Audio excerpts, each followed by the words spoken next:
ফুল ফুইতাছে কি সবে কারারে না জানি কত সুন্দর ভিতরে পরের কাছে ফল দেখিলে লাভ হবে না ছেলে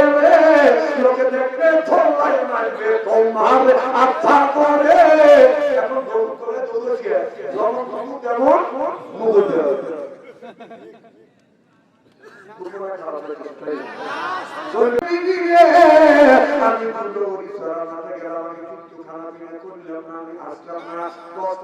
আমি খানা পাঠা দিয়া সুন্দর করে রান্না বাড়া করিয়া খাবারটা আমরা কিনে বাড়িতে বাড়িতে অথবা একটা রাবণের মধ্যে ডিশের মধ্যে প্লেট দিয়ে বাদাম বাড়িতে রাখছে এবার মায়া বলতেছে তোমার আব্বা তুলাওয়ারির মাঠে কাছে গেছে আসতে পারি না ঠিকই বলছিল না আপনাদের এলাকার যদি এলাকার বাজার কথা যদি না বলি কিন্তু বুঝবেন না আর আমি যদি বলি পুরো শহরে সরা আপনি বলছেন পুরো শহরে হ্যাঁ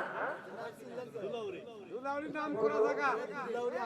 এই পাশে না আপনাদের জায়গার নামটা আপনাদের কাছে শুনে নিলাম দেখেন আমি এই কথা বলতে চাইছি ভাই এখানে আসলে না পুরো শহরে গেছি আর এখন যখন বলেন পুরো শহরে ভাই পুরো শহর দিয়ে বলতে পুরো শহরে এই দিনে আপনাদের দুলাউরি এবার কি বলো সাপ শিবিলি বলে জানে তোমার বাবা তোমার উনি মাঠে গেছে কাজ করবে তোমার বাবার কথা খাবার নিয়ে যাও এই ছেলে মাথা কথা নাম কান সারা দেয় এই রকম কি জানা এবে একটা বাবা আর একটা বুড়ি তার নাম কি বলেন না এতটুকু তিনটে নাম তার নাম হলো সুখা আর এতটুকু একটা বাবা বাবা এতটুকু একটা বুড়ি তার নাম হলো ক্রিকেট কথা বুঝতেছেন না এই ক্রিকেট খেলে খেলতে এখনকার ছেলেরা জন্মের পরে ক্রিকেট খেলে কথা বল ওরা মাদাকে সেটা যায় না এদিকে বাবা না বাবা কুদা লেগে গেছে 11টা বাজে আসে না কথা করেছে দুপুরটা করেছে 11টা করেছে 12টা করেছে বিবির কাছে এসে বলে বিবি শ্রী তুই এত খারাপ সকালবেলা আমি ফজরের নামাজ পড়িয়ে পানা করি না ওয়ানা হলে গেছে আমি তোমাকে বলছি খাবার খেলে দিয়ে পাঠিয়ে দিও এ বিবি তুই খাবার পাঠাও না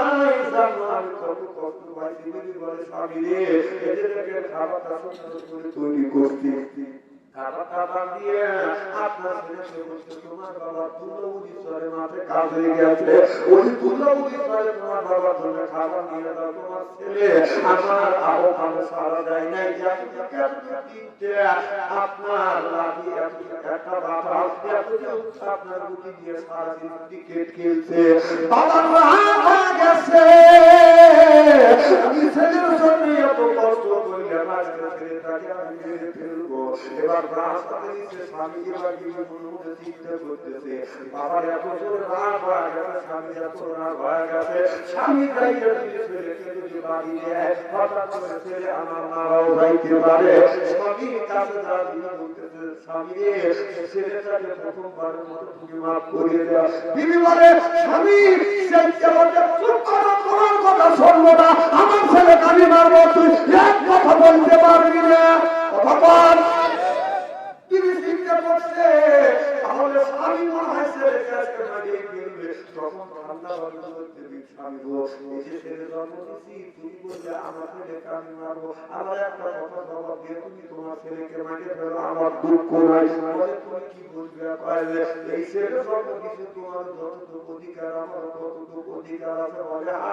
তোমারও যে অধিকার আমার সে অধিকার আছে দিদি তোমারও যে অধিকার আমার সেই অধিকার আছে স্বামী যখন এই কথা বললেন তিনি বলে স্বামী রে তোমার ছেলেকে তুমি মারিয়ে ফেলো আমার কোনো দুঃখ নাই তবে আমার যেই অংশটুকু ওই অংশের উপরে তুমি আঘাত করো না যদি আঘাত করো আল্লাহর আদালতে আমি মামলা দায়ের করবো আমি অমনি থামিয়া গেল বসে ছিল আরে আমি ছেলে জন্ম দিয়েছি মেয়ে জন্ম দিয়েছি আমার কোন আমার বিবির আমি কাছে বের করে দিতে পারলাম না। এখন আপনি 5টা ছেলে জন্ম দিচ্ছেন, 5টা মেয়ে জন্ম দিচ্ছেন, এখন আপনি বলুন আপনার কোন দুঃখ, আপনার বিবির কোন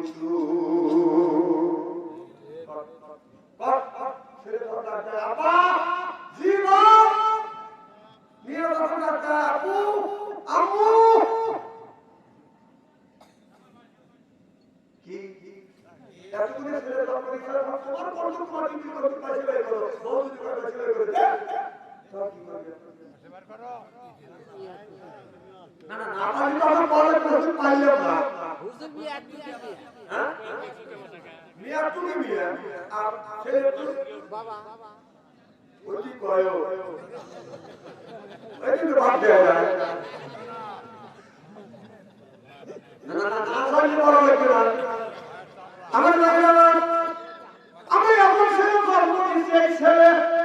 হযরত ইব্রাহিম আলাইহিস সালাম বলে রব্বি হাবলি মিনাস সলিহিন, আল্লাহ একটা নেক বেটা দেন। হযরত ইব্রাহিম আলাইহিস সালামকে একটা নেক বেটা দান করতে আমরা যে জন্ম দিয়েছি, এটা বেটা না, এটা শয়তানের বেটা, রাস্তা দিয়ে সহায় বাগান বাবাই লেটা বেটা কিয়ামতের দিন খাবে না, আপনারা তখন ফিতনা তো বেটা হতে বাদান পরীক্ষা বুঝো। এই বেটার কারণে মা বাবা নামাজ পড়ে রোজা রেখে হজ করে যাকাত দিয়ে আর জাহান্নামে চলে যাবে। জোরে বলো নাউজুবিল্লাহ। ইব্রাহিম আলাইহিস সালাম আল্লাহর কাছে বলল রব্বি হাবলি মিনাস সলিহিন, আল্লাহ তাআলা বেটা দে, তার বেটা করছে। আর আল্লাহর কাছে যখন রব্বি হাবলি মিনাস সলিহিন যখন বলল, আল্লাহ বললেন বন্ধু তুমি আমার কাছে নেক বেটা চাইলে আমার বাসানাহু বিগুলামিন হালিম।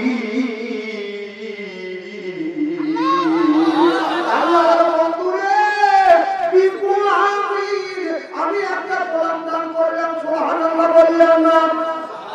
আপনি আমার ছেলে জন্ম দিয়েছেন, আপনার ছেলের বয়ে পূর্ব পাড়া মেয়েরা বাধা, দক্ষিণ পাড়া দিয়ে বুকে বাধা বাড়ি থাকা, আপনার ছেলের বয়ে এই রাস্তা দিয়ে যাইতে পারে না। এই রাস্তা দিয়ে যদি মেয়েটা যায় আপনার ছেলে যাবে কত বল না একটা ছেলে একটা মেয়ের বাবা আর একটা মেয়ে তো বাড়ি আমার এলাকায়,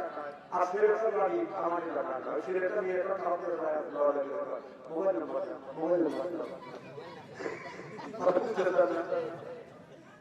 তুই করি মোবাইল নম্বর তারপরে একদিন দেখছি ওই মেয়েটা যাচ্ছে আগে আগে, ছেলেটা তার পিছনে আমি তার পিছনে, ছেলেটা ভাবছে যে পরের বাড়ি খায়, পরের বাড়ি খায়, এটা টাকা দিয়ে শুয়ে উঠে ও তো জানে না হুজুরের হাতে শক্তি আছে। ওই মেয়েটা টাকা পাবে গাছের সুন্দর ফুল কুইটা আছে, কি সবে কারা হবে না জানি কত সুন্দর ভিতরে পরের কাছে ফল দেখিলে লাভ হবে না ছেলে, লোকে দেখবে ধোলাই মারবে তোমার আস্থা করে। এখন দৌড় করে দৌড়েছে যেমন তেমন মুখ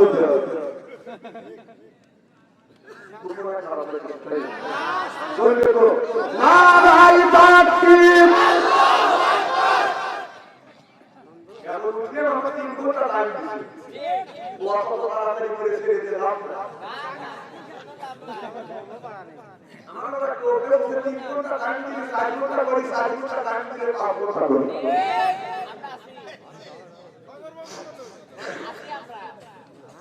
আমার ভাইরা আমার মুসলমান ভাইরা, আল্লাহর হাবিবের উম্মতেরা ভালো করে লক্ষ্য করে শুনুন। হযরত ইব্রাহিম আলাইহিস সালাম আল্লাহর কাছে ছেলে চাইলেন, আল্লাহ একটা সন্তান দান করেন, কেমন সন্তান দান করেন আল্লাহ পরীক্ষা করার জন্য।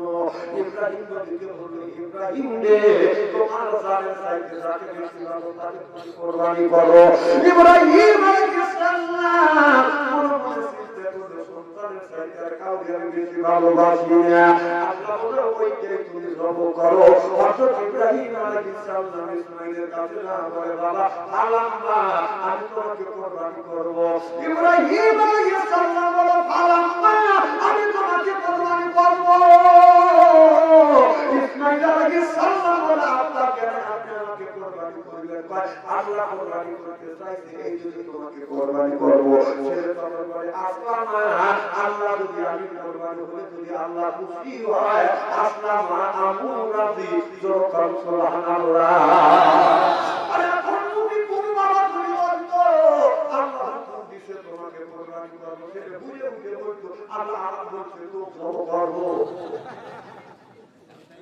তাই তো বাবা কি বল ছেলেরা ঠিক ছুঁয়ে মনে মনে আসছে পুরো ঠিকই বলছে মানুষ কোরবানির জন্য আইন থাকতো শুধু কোরবানি হবে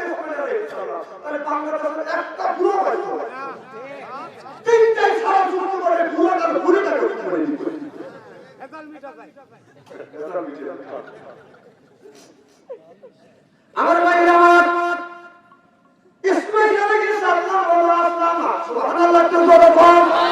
ছেলে জমিনে মুখে লাগাম টান হয়ে শুয়ে শুয়ে পড়ল বাবা একটা ছুরি হাতে নিয়ে বলল বিসমিল্লাহ আল্লাহু আকবার ছুরিতে বাঁধা আছে বিসমিল্লাহ আল্লাহু আকবার বলে ছুরি কয় ঘন্টা পরে যায় সাথে সাথে চলে যায় আল্লাহ পাকের বলে জিবরাইল সায়াতে আমার বন্ধু আমাকে খুশি করবার জন্য ছেলেকে জমিনের মধ্যে শোয়া ফেলতে তাড়াতাড়ি যা যাইয়া জান্নাত থেকে একটা লোহার টুকরা আনিয়ে হযরত ইসমাঈল আলাইহিস সালামের টুপির নিচে ধর আর ইব্রাহিম নবী ছুরি যাবেন ওই জায়গায় আমি বসা লাগি সুবহানাল্লাহ বললেন আর একটা টুকরা নিয়ে আপনার নিচে পাইয়ে দেওয়ার পরে লোহার টুকরা সরা দিবে ইসমাঈল নবীকে যখন সরাইবে তখন জব হয়ে যাবে সুবহানাল্লাহ বললেন না এবার জিবরাইল আলাইহিস সালাম বলে আল্লাহ আমি বললাম সাত আসমানের উপরে বড়ই গাছের নিচে আর দিনের ময়দান হলো কোথায় একা কত দূর হবে তাতে 50 মাইল 50 লাখ ওই রকম আশা মনে করেন 50 লাখ দূরে আপনাদের কথায় তাহলে তো অনেক বেশি সুবহানাল্লাহ বলে বল যেটা পুরো 50 লাখ না দিবে নাকি বল তাই সাত আসমান যদি 50 লাখ করে দূরত্ব হয় সাত আসমানের কত হয় মেলা দূর রাস্তা ইব্রাহিম আলাইহিস সালাম বলে আল্লাহ সাত আসমানের উপরে বড়ই গাছের নিচে আমি ইব্রাহিম আলাইহিস সালাম তার ছেলেকে মিনার ময়দানে সিকিয়ে শোয়াইছে ছুরি যাচ্ছে এখন আমি কি করব আল্লাহ তাড়াতাড়ি যা জিবরাইল আলাইহিস সালাম বলল আমাকে জিবরাইল আলাইহিস সালামকে 600 আল্লাহ নূরের পাখা দিয়েছে 600 নূরের পাখা দিয়ে জিবরাইল আলাইহিস সালাম এরকম করে টান দিয়েছে বাবা তার প্রত্যেকটা আপনার কসমের গোড়া থেকে বাদান গাম বের হয়ে গেছে জিবরাইল আলাইহিস সালাম এসে দেখে ছুরি যায় নাই এমন ছুরি যাচ্ছে নিচে যায় লোহার টুকরো দূরে নিচে আমার ভাইরা যখন ধরে বলছে খুব কষা লাগতেছে ইব্রাহিম আলাইহিস সালাম মনে চিন্তা করতেছে বড় লাগা ছুরি থেকে গেছে এখন আমি কাজেরই কাম হয়ে যাবে এর মধ্যে আপনি ইসমাঈল আলাইহিস সালামকে সরাইছে দুঃখ করে দিচ্ছে সব হয়ে গেছে রক্ত হাতে হাতে গরম রক্ত গরম কিনিয়া গরম লাগছে ইব্রাহিম আলাইহিস সালাম চোখ বন্ধ করে আকাশের দিকে তাকিয়ে বলে আল্লাহ আমার কুরবানি তুমি কবুল করেছো আল্লাহ বলে 100 বছর আমি কবুল করছি সুবহানাল্লাহ বললেন না যখন বলছি 100 বছর কবুল করছি ইব্রাহিম আলাইহিস সালাম আলহামদুলিল্লাহ বলিয়ে বাবা আপনি যখন নিচের দিকে তাকাইছে ছায়া দেখে দুম্ব কুরবানি ইসমাঈল আলাইহিস সালাম বাদান দ্বারা আছে ইব্রাহিম আলাইহিস সালাম বলে আল্লাহ কুরবানি করলেন আমার ছেলেকে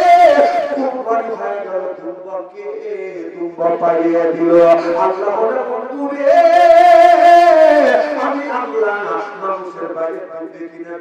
ভিতরে দেখি ইন্নাল্লাহ আলিমুম বিযাতিস সুদূর আমি জানি বন্ধু আমাকে খুশি করবার জন্য নিজের ছেলেকে যখন কুরবানি করেছো সোয়াফেরছো ছুরি যখন যাচ্ছে আমি আল্লাহ খুশি হয়েছি তখন কবুল করেছি তোমরা পাইয়ে দিছি চিল্লাইয়া বল আল্লাহু আকবার ইব্রাহিম আলাইহিস সালাম এমন ছেলে জন্ম দিয়েছে আর আমরা যেমন জন্ম দিয়েছি এই ছেলে দরকার করেছি চিল্লা কর ঠিক কিনে